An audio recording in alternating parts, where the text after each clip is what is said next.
আবার বাইরে যাচ্ছিস? ও মা, যাই না একটু। না না, একদম না। বাইরে কেমন বিদ্যুৎ চমকাচ্ছে দেখছিস না? এক্ষুনি ঝড় উঠবে। ঝড় উঠলেই তো গাছ থেকে টপাটপ আম পড়বে।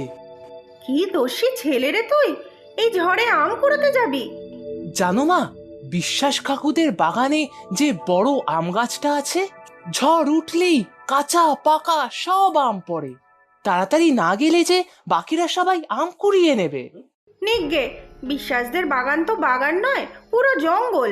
সাপ খুব পোকামাকড়ের আড্ডা, ওখানে কেউ যায় নাকি? ও মা, যাই না। এই এত আম কুড়িয়ে আনবো।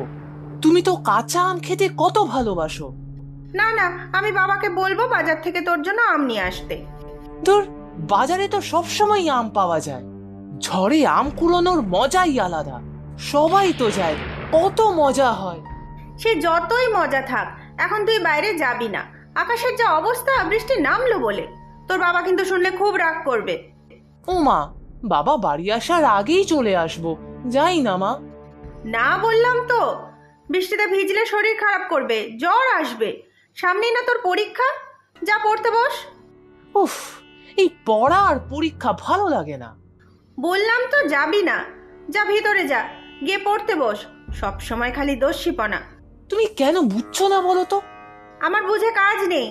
দিনের বেলাতেও কেউ বিশ্বাসদের ওই ছাড়া পোড়ো বাড়ির আশেপাশে যায় না, আর তুই নাকি যাবি আম কুড়াতে? তোর কি ভয় ডরও নেই? ভয়ের কি আছে? আমি আর পিন্টু তো প্রায় যাই।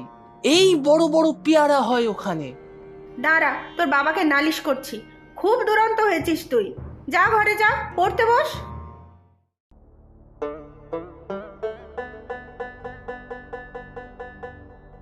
কিরে, চুপচাপ বসে আছিস কেন?